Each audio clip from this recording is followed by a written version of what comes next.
배움을 진심으로 즐기시고 매일 쏟아지는 엄청난 정보의 홍수 속에서도 진짜 뼈대가 드는 핵심 지식만을 쏙쏙 뽑아내길 원하시는 청취자님 환영합니다. 오늘 심층탐구 시간에도 청취자님의 지적 호기심을 완벽하게 채워줄 아주 흥미로운 주제를 들고 왔습니다. 네, 안녕하세요. 오늘 파헤쳐볼 자료가 정말 기대가 되는데요. 그렇죠. 오늘 우리가 샅샅이 파헤쳐볼 텍스트는 한 청취자님께서 직접 보내주신 그 동양인의 영혼의 나침반 성리학이라는 방대한 분량의 기록물입니다. 아마 청취자님도 성리학이나 유교라는 단어를 딱 들으시면 왠지 갓쓰고 도포 입은 깐깐한 선비들이나 아니면 조선시대를 망친 고리타분한 옛날 학문이라는 이미지가 먼저 떠오르실 텐데요. 사실 저도 예전엔 약간 그런 편견이 있었거든요. 맞아요. 대부분 그러시잖아요. 그래서 오늘 우리의 임무는 이 텍스트를 바탕으로 그동안 우리가 단단히 오해하고 있었던 성리학의 진짜 얼굴을 완벽하게 파헤쳐보는 겁니다. 네, 기대하셔도 좋습니다. 저자가 짚어낸 여러 기록들을 쭉 따라가다 보면 이 사상이 단순히 맹목적인 믿음을 강요하거나 신분 질서를 억압하기 위한 지배계층의 도구가 아니었다는 사실을 아주 선명하게 깨닫게 됩니다. 오히려 그 반대라는 거군요. 네, 오히려 무려 3000년 전이라는 그 아득한 고대에 맹목적인 신의 뜻에 기대는 대신 인간 스스로 내면의 존엄성을 찾고 또 이 세상을 어떻게 주체적으로 설계할 것인가를 치열하게 고민했던 그야말로 혁명적이고 거대한 지적 프로젝트였거든요. 오늘 이 깊이 있는 논의가 청취자님의 일상에 어떤 신선한 통찰을 던져줄지 함께 지켜보시죠. 자, 이걸 하나씩 풀어볼까요? 오늘 심층 탐구에서는 가장 매력적인 두 가지 축을 따라가 보려 하는데요. 첫 번째는 서양 철학이 추구했던 진선미, 그리고 동양 성리학의 인의예지가 어떻게 다른지 그 기저를 비교해 보는 거고요. 두 번째는 고대인들을 굳게 믿었던 절대적인 신, 그러니까 하늘이 역사적 혁명을 거치며 어떻게 인간 중심의 양심으로 재해석되었는지 그 스펙타클한 반전을 다루는 겁니다. 아주 흥미로운 여정이 될 것 같습니다. 네, 먼저 서양 철학과 동양 철학이 세상을 바라보는 뼈대부터 한번 비교를 해보죠. 오늘 파헤쳐볼 내용을 보면 서양 철학의 핵심 주제는 플라톤 시대부터 아주 일관되게 존재 그 자체에 맞춰져 있습니다. 궁극적인 목표는 분명하죠. 바로 개인의 행복입니다. 그 목표에 도달하기 위한 여정이 참 흥미롭습니다. 칸트 같은 철학자는 자신의 방대한 3대 비판서, 그러니까 순수이성 비판, 실천이성 비판, 판단력 비판을 통해 인간이 도달해야 할 최고의 이상향을 논리적으로 구축해냈죠. 아, 그 유명한 3대 비판서요. 네. 여기서 흥미로운 부분은 서양 철학이 제시하는 완벽한 인간상이 바로 진선미의 조화로 귀결된다는 점입니다. 진선미, 우리가 일상에서도 참 많이 쓰는 단어잖아요. 구체적으로 이게 어떤 조화를 의미하는 걸까요? 진은 인간의 이성이 끊임없이 추구하는 절대적 진리를 뜻합니다. 지적은 탐구죠. 그리고 선은 단순히 마음속으로 착한 게 아니라 행동을 통해 사회에 참여하고 기여하는 선한 삶의 실천을 의미합니다. 행동하는 양심 같은 거네요. 맞습니다. 마지막으로 미는 감정과 육체의 아름다움을 뜻하죠. 오늘 다루는 텍스트에 아주 재미있는 한자풀이가 하나 나오는데요. 한자 선자를 가만히 뜯어보면 양을 잡아서 여러 사람의 입에 나누어 준다는 뜻이 담겨 있다고 해요. 아, 양자 밑에 입구자가 들어가군요. 네, 즉 머리로는 진리를 탐구하고 사회적으로는 굶주린 자들과 양고기를 적극적으로 나누며 또 예술과 체육 활동으로 육체적, 감정적 아름다움을 가꾸는 것. 이 세 가지 톱니바퀴가 완벽하게 맞물려 돌아갈 때 비로소 진정한 개인의 행복, 완벽한 존재에 도달할 수 있다는 것이 서양 철학의 관점입니다. 아, 그래서 우리나라 미스 코리아 대회의 최고상 이름이 진, 선, 미로 정해진 거군요. 단순히 외모의 순위가 아니라 지성과 도덕성, 그리고 육체적 아름다움을 모두 갖춘 완벽하고 조화로운 인간상을 찾겠다는 아주 깊은 철학적 배경이 숨어 있었던 거네요. 자, 이걸 하나씩 풀어볼까요? 서양 철학이 이렇게 개인의 존재와 그 개인의 꽉 찬 행복에 집중했다면 동양 철학은 시선이 완전히 다른 곳을 향합니다. 시선이 밖을 향하죠. 네, 동양의 사상가들은 나라는 개인 혼자만의 존재보다는 관계를 훨씬 더 중요하게 여겼거든요. 하늘과 인간은 어떻게 연결되어 있나? 나와 타인은 어떤 그물망 속에 있나? 그리고 인간과 대자연은 어떻게 공존해야 하는가? 바로 이 거대한 관계성 안에서 나의 역할을 찾는 데 집중했습니다. 맞습니다. 서양이 나라는 점에 집중했다면 동양은 그 점들을 잇는 선에 주목했던 거죠. 이 관계를 조율하는 핵심 개념으로 등장하는 것이 바로 중용입니다. 청취자님께서도 중용이라는 단어를 들으면 어떤 이미지가 떠오르시나요? 아마 대부분 양극단에 치우치지 않는 무난한 중간이나 이쪽 저쪽 적당히 타협하는 태도를 떠올리실 겁니다. 사실 저도 그렇게 알고 있었거든요. 너무 튀지도 않고 모자라지도 않은 딱 중간 지점이라고요. 그렇죠. 많이들 그렇게 생각하시죠. 그런데 오늘 텍스트를 보면 그게 동양 철학을 오해하는 가장 치명적이고 흔한 지점이라고 꼬집고 있습니다. 게 아닙니다. 진짜 의미는 시중, 즉 그 시대와 상황에 가장 적중하는 것을 의미합니다. 시중이요? 네, 예를 들어 대립하는 두 가지 인형이 치열하게 부딪힐 때 좋은 게 좋은 거라며 반반씩 섞는 게 아니에요. 양쪽 이념의 밑바닥까지 끝까지 치열하게 파고든 뒤에 지금 우리가 살아가는 이 시대에 가장 필요한 해답이 무엇인가를 주체적으로 결단하고 선택하는 과정입니다. 시대에 따라 정답이 계속 바뀔 수 있다는 거네요. 바로 그겁니다. 예를 들어 1900년대 초반 폭력적인 제국주의가 전 세계를 휩쓸며 사람들을 착취하던 시대에는 그것에 저항하기 위해 평등을 강조하는 공산주의나 사회주의라는 도구가 한때 유용하게 쓰였습니다. 하지만 2000년대인 지금 개인의 자유와 창의성에 폭발하는 시대에는 민주주의와 자본주의가 훨씬 더 시중에 맞는 해답이 된 것처럼요. 아, 확실히 이해가 가네요. 네. 모든 시대, 모든 사람에게 영원히 변함없는 완벽한 마스터키 같은 제도는 없다는 아주 유연하고 현실적인 통찰이 바로 중의 진짜 얼굴입니다. 거기서 끝이 아니죠. 중용의 뒷글자 용의 의미도 기가 막힙니다. 평범할 용, 쓸 용자를 쓰잖아요. 신이 과연 존재하는가? 죽고 나면 사후세계는 어떻게 펼쳐지는가? 이런 증명할 수도 없고 당장 답도 안 나오는 형이상학적인 골칫거리에 청춘을 바치지 말라는 뜻입니다. 현실에 집중하라는 거죠. 네, 그보다는 당장 오늘 내 삶을 낫게 만들고 배고픈 백성들에게 도움이 되는 현실적이고 실용적인 지식에 집중하라는 겁니다. 서양인들이 절대적인 신의 섭리를 증명하려고 매달릴 때 동양인들이 종이나 화약, 나침반 같은 아주 실용적인 형이하학적 기술들을 먼저 펑펑 터트리며 발전시킬 수 있었던 배경이 바로 이 용의 철학 덕분이었다는 분석이 나옵니다. 찾지 않았던 걸까요? 애초에 종교적인 DNA가 없었던 걸까요? 여기서 정말 흥미로운 점은 고대 역사에 아주 스펙타클한 반전이 기다리고 있다는 겁니다. 기록을 거슬러 올라가 보면 고대 중국의 하나라나 은나라 사람들은 놀랍게도 지금의 서양 기독교인들처럼 세상을 무에서 유로 창조하고 인간의 생사화복을 지고 흔드는 절대적 주권자, 즉 인격적인 하늘을 철석같이 믿었습니다. 네. 나라에 가뭄이 들거나 전쟁을 치러야 할 때 왕조차도 마음대로 결정을 내리지 못하고 제사장을 통해 절대적인 신, 그러니까 하늘의 뜻을 묻고 또 물었죠. 철저한 신중심의 사회였습니다. 모든 걸 하늘에 물어봤군요. 맞습니다. 하지만 이 거대한 믿음 체계에는 아주 치명적이고 본질적인 결함이 하나 숨어 있었습니다. 바로 하늘은 말이 없다는 사실입니다. 신은 침묵으로 일관하는데 땅 위에 발을 딛고 있는 인간들은 당장 내일 전쟁에 나갈지 말지 절박한 답이 필요했죠. 맞아요. 하늘의 목소리를 독점하고 있던 제사장들 입장에선 이게 엄청난 딜레마이자 생존의 위협이었습니다.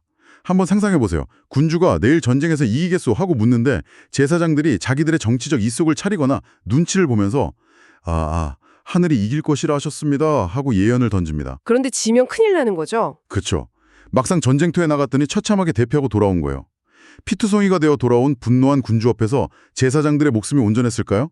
당연히 줄사망이 이어졌죠. 그래서 목숨의 위협을 느낀 제사장들이 살아남기 위해 기가 막힌 꼼수, 일종의 알리바이를 만들어냅니다. 거대한 거북이의 배딱지나 소의 뼈를 가져와서 거기에 질문을 조각해 넣습니다. 그리고 불에 시뻘겋게 달군 쇠꼬챙이로 그 뼈를 확 지지는 거예요.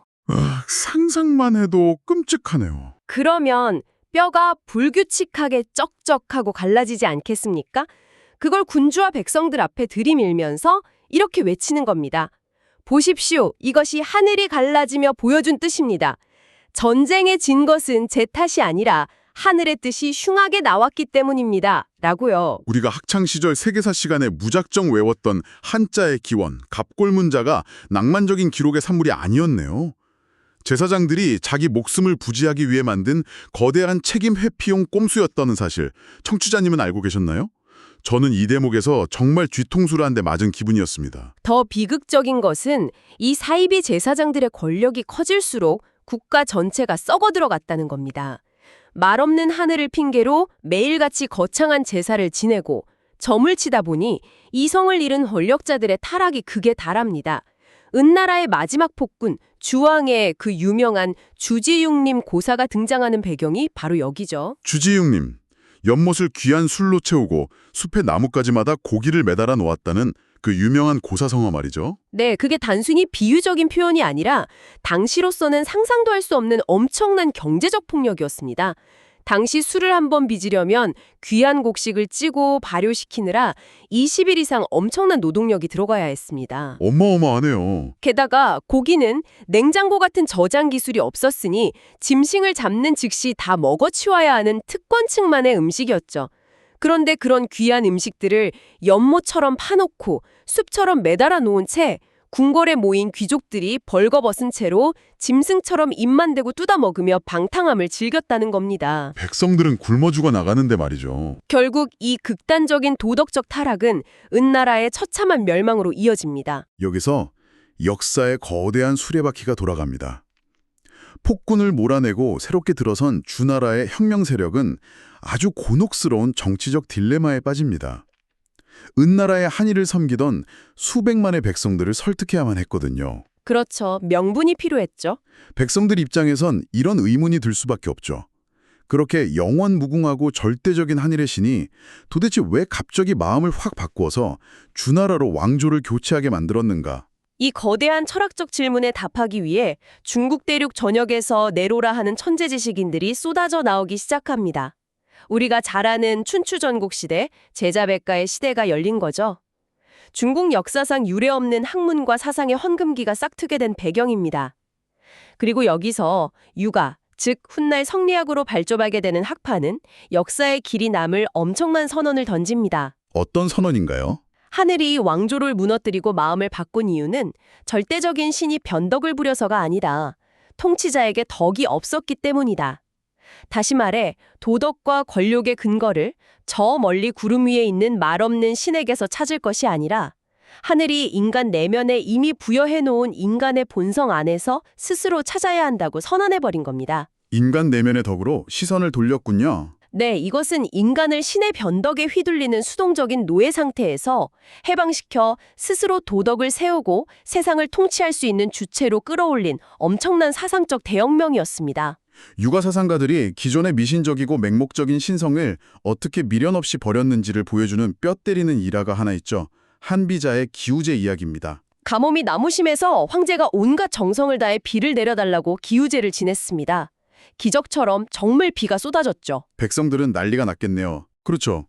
백성들이 와, 황제 폐하의 기도가 하늘에 닿았다. 정말 신이 있나 보다 하고 열광할 때 한비자가 아직 건조하게 팩트 폭력을 날립니다. 기우제를 지내서 비가 온 게 아니다.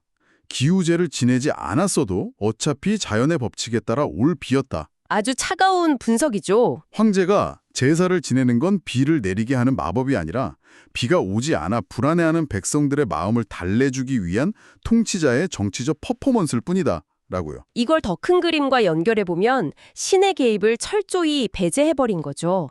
이 냉철한 통찰이 유가의 세계관으로 고스란히 흡수됩니다. 유가는 인간의 일거수일투족을 감시하고 심판하는 창조주로서의 하늘을 머릿속에서 지워버리고 하늘의 의미를 완전히 새롭게 정의합니다. 어떻게 정의했나요? 첫 번째는 지속적인 창조성입니다.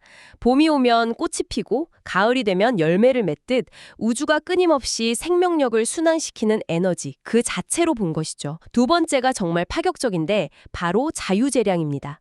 하늘은 십계명 같은 명령을 내리는 대신 인간에게 스스로 판단하고 행동할 수 있는 거대한 자유의지를 부여했다는 겁니다. 명령이 아니라 자유의지를 주었다. 네, 그리고 세 번째는 병렬성입니다.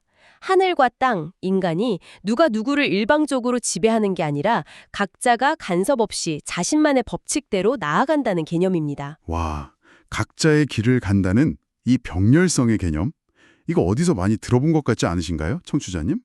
바로 우리가 너무나 잘 알고 일상에서 숨쉬듯 쓰는 천지인 사상의 뿌리가 여기서 나옵니다. 아, 천지인이요? 네, 하늘의 길을 끄커는 천도, 땅의 길인 지도, 그리고 인간이 걸어가야 할 길인 인도. 이 세 기둥이 우주를 떠받치는 기본 표대가 되는 거죠. 청취자님, 이 천지인 사상이 우리 일상에 얼마나 깊숙이 스며들어 있는지 아시면 깜짝 놀라실 겁니다. 한글 창제 원리도 그중 하나죠. 맞습니다. 세종대왕의 한글을 창제할 때 모음을 만든 기본 원리가 둥근 하늘, 평평한 땅, 서 있는 사람, 바로 천지인이었죠. 태극기의 내 모서리에 있는 건곤감리도 천지인을 바탕으로 한 우주의 원리입니다. 심지어 지금 청취자님께서 스마트폰으로 메시지 보낼 때 쓰시는 천지인 키보드, 그게 바로 3000년 전 주나라 혁명 세력이 세운 우주관에서 튀어나온 겁니다. 정말 놀라운 연결고리네요. 사극에서 신하들이 무릎 꿇고 전하, 종묘사직을 보존하시옵소서 하고 외치잖아요. 거기서 종묘는 인간의 역사인 왕의 조상들을 기리는 곳이고 사직단은 땅과 국식의 신에게 감사하는 곳입니다. 천지인이 고스란히 담겨 있죠. 그 연결고리가 참 기가 막힙니다. 자, 그럼 하늘과 땅의 길은 자연의 이치에 맡겨두고 우리는 인간의 길, 즉 인도의 내면으로 좀 더 깊이 들어가 볼까요? 여기서 본격적인 성리학의 개념이 완성됩니다. 성리학의 리는 변하지 않는 우주의 보편적인 이치를 뜻하고 성은 그 우주의 이치가 인간의 마음속에 씨앗처럼 깃들어 있는 본성을 뜻합니다. 우주의 이치와 인간의 본성이 연결되는 거군요. 즉, 우주와 인간을 하나로 관통하는 학문이죠. 이 성리학은 인간의 복잡한 마음을 아주 정밀하게 해부해서 두 갈래로 나눕니다. 하나는 기로 표현되는 오욕칠정이고 다른 하나는 리로 표현되는 인의 예지입니다. 우리가 생존하기 위해 꼭 필요한 동물적 본능이에요. 식욕, 수면욕 같은 거죠. 네, 자연스러운 현상이죠. 길을 가는데 누가 나를 때리려 하면 당연히 분노가 치밀고 방어 본능이 발동해야 살아남지 않겠습니까? 그럴 때 인의 예지 찾으면서 점잖게 막고 있는 건 성리학에서도 바보짓이라고 봅니다. 생존 본능은 죄가 아니죠. 아프리카 초원을 생각해 보세요. 사냥에 성공하면 힘센 수컷이 자기 배부터 찢어지게 채우고 남은 고기 찌꺼기를 암컷과 새끼들에게 넘겨줍니다. 이건 자연의 섭리입니다. 인간에게도 다 내 배부터 불리고 싶은 이런 동물적 본능, 오욕칠정이 기본적으로 장착되어 있습니다. 당연하죠. 하지만 성리학에 묻는 건 이겁니다. 우리가 동물과 다른 점이 과연 무엇인가? 인간은 아무리 배가 고파도 내 자식이 굶고 있으면 내 입에 들어갈 빵을 쪼개서 자식의 입에 먼저 넣어줍니다. 어려운 이웃을 보면 치근해하는 마음이 들죠. 이렇게 짐승과는 구별되는 인간을 비로소 인간답게 만들어주는 선한 본성이 바로 인의 예지라는 겁니다. 결국 이게 다 무슨 의미일까요? 인, 불쌍한 사람을 보면 치근하게 여기는 마음. 의, 불의를 보면 부끄러워하고 분노할 줄 아는 마음. 예, 타인에게 겸손하게 양보하는 마음. 지, 옳고 그름을 지혜롭게 가려내는 마음. 이 네 가지 아름다운 씨앗을 딱 두 글자로 압축하면 바로 양심을 댑니다. 양심, 참 좋은 단어죠. 그리고 이걸 단 한 글자로 줄이면 통치자가 갖춰야 할 최고의 덕목, 덕이 되는 거죠. 누군가에게 저 사람은 참 양심이 없어 라고 말할 때 우리가 일상적으로 쓰는 그 말이 성리학의 엄격한 잣대로 보면 저 사람은 인간으로서의 인의 예지가 하나도 없고 금수와 다를 바 없는 오욕칠정만 가득 찼구나 라는 엄청나게 뼈아프고 매서운 비판이 되는 겁니다. 이건 우리에게 중요한 질문을 던집니다. 생존 본능인 오욕실정은 가르쳐주지 않아도 태어날 때부터 활활 타오르는데 이 아름다운 양심, 인의 예지는 가만히 놔두면 저절로 피어날까요? 저절로는 안 될 것 같은데요. 절대 그렇지 않다는 게 성리학의 결론입니다. 인의 예지는 오직 의식적인 교육과 끊임없는 수양을 통해서만 껍질을 깨고 발현될 수 있습니다. 아, 논어의 첫 구절, 배우고 때때로 익히면 기쁘지 아니한가 라는 말이 생각나네요. 저는 학창시절에 그 구절을 보면서 공부하는 게 대체 뭐가 기쁘다는 거야. 완전 꼰대들의 잔소리네 라고 생각했거든요. 다들 한 번씩은 그렇게 생각하시죠. 그런데 그게 단순한 암기나 입시 공부를 말하는 게 아니었네요. 교육을 통해 내 안에 잠들어 있던 우주의 이치, 인의 예지를 깨어나가는 그 철학적인 각성의 기쁨을 선언한 거였어요. 정확합니다. 공자가 2500년 전에 무려 3000명이 넘는 제자들을 거느렸는데 그 엄청난 스승이 수업료로 고작 마른 육포 3묶음만 받고 신분의 고하를 따지지 않고 가르침을 베풀었다고 하죠. 그 이유가 바로 여기에 있습니다. 육포 세묶음이요? 네, 왕족이든 거지의 자식이든 노비든 상관없이 누구나 제대로 된 교육을 통해 내면의 인의 예지를 튀어내기만 하면 완벽한 도덕적 인간, 즉 군자가 될 수 있다는 그 시대엔 상상조차 할 수 없었던 파격적이고 평등한 믿음이 있었기 때문입니다. 그럼 유학자들은 그렇게 평생을 바쳐 양심을 갈고 닦아서 도대체 어디로 가고 싶었던 걸까요? 서양의 기독교인들처럼 죽어서 천국에 가거나 영생을 누리는 게 목표였을까요? 이 질문에 대한 답도 아주 명쾌하고 재미있게 나옵니다. 제자들이 공자에게 묻죠. 스승님, 죽으면 저희는 천국에 갑니까? 지옥에 갑니까? 공자가 뭐라고 대답했나요? 그러자 공자가 역정을 내며 대답합니다. 야, 이놈들아!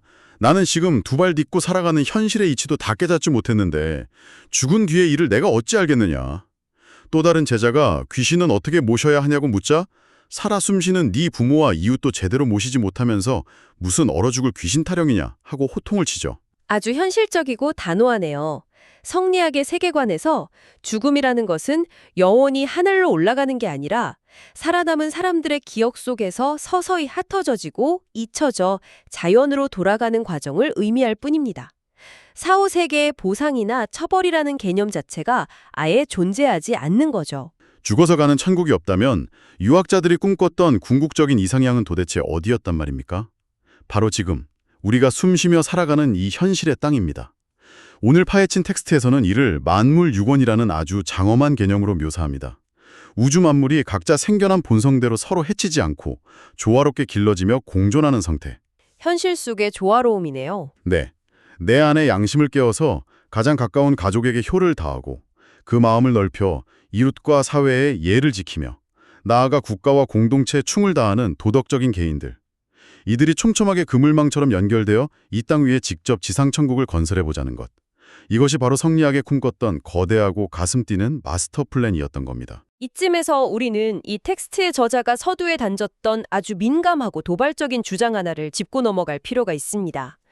저자는 조선이라는 나라가 비극적으로 멸망한 원인이 성리학이라는 철학 자체의 결함이나 한계 때문이 절대 아니라고 강변합니다. 본질을 잃어버리고 껍데기만 쥔 채 사리사욕을 채웠던 부패한 관료들, 그리고 나라를 팔아넘긴 친일 세력의 탐욕이 조선을 망친 주범이라는 거죠. 네, 맞습니다. 저희는 이 시간 이 주장의 역사적 잘잘못을 정치적으로 따지려는 것이 아닙니다.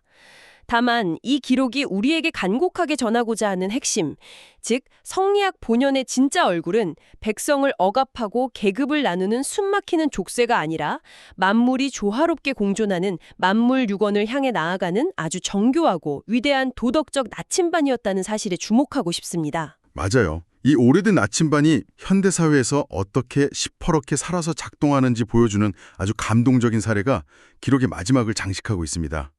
2007년에 있었던 실제 사건인데요. 한 시민이 과거 자신이 젊은 시절 무임승차하며 훔쳤던 지하철 요금을 깊이 반성하면서 수십 배의 돈을 봉투에 담아 남몰래 지하철 공사에 갚은 일이 있었습니다. 와, 훌륭하시네요. 아무도 그를 지켜보지 않았고 시간이 지나 경찰이 잡아갈 일도 없었는데 말이죠. 무엇이 그 사람을 울직였을까요? 바로 자기 내면에서 솟아오른 부끄러움, 잘못을 바로잡고자 하는 수호지심, 즉 양심이 발동한 겁니다. 서양의 철학자 칸트가 내 머리 위에는 별이 빛나는 밤하늘이 있고 내 마음속에는 도덕 법칙이 빛나고 있다 라며 인간의 이성에 경외감을 표했던 것처럼 3000년 전 동양의 사상가들 역시 우리 가슴 속에 깃든 이 인의 예지라는 양심만이 짐승과 다를 바 없는 인간을 가장 존엄한 존재로 만들어주는 유일한 빛이라고 굳게 믿었던 겁니다. 철저하게 우주의 보편적 질서가 내재화된 인간 고유의 주체적인 본성으로 해석했다는 점이 가장 큰 차이자 위대한 도약이라고 할 수 있습니다. 두려운 신의 심판을 피하기 위해서 억지로 착하게 사는 것이 아니라 이 거대한 우주의 질서에 부합하는 자랑스럽고 주체적인 존재로서 스스로 도덕을 선택하고 실천한다는 것, 참으로 묵직한 울림을 줍니다. 자, 청취자님. 오늘 이 방대한 텍스트의 핵심을 쉴 새 없이 따라오면서 제 머릿속에는 지울 수 없는 아주 묵직한 질문 하나가 맴돌기 시작했습니다. 3000년 전 고대인들은 침묵하는 절대신, 하늘에게 맹목적으로 답을 구하는 것을 멈추고 인간 스스로의 양심, 즉 인의 예지를 믿기로 결단하는 거대한 사상적 혁명을 일으켰습니다. 그렇다면 매일 최첨단의 기술을 누리며 살아가는 오늘날의 우리는 과연 어떨까요?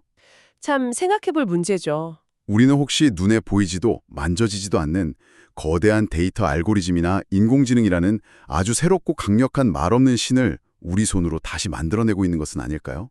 내가 오늘 점심에 무엇을 먹을지, 주말에 어떤 영화를 볼지, 누구에게 투표를 해야 할지조차 스마트폰 화면이 떠먹여주는 추천 알고리즘에 고스란히 떠넘기며 안도하고 있지는 않습니까? 스마트폰이 새로운 갑골 문자가 된 셈이네요. 바로 그겁니다. 만약 고대의 성리학자들이 타임머신을 타고 날아와서 지하철에서 스마트폰 화면에 콜을 받고 알고리즘이 시키는 대로 생각하고 분노하고 소비하는 우리의 모습을 본다면 과연 어떤 표정을 지을까요?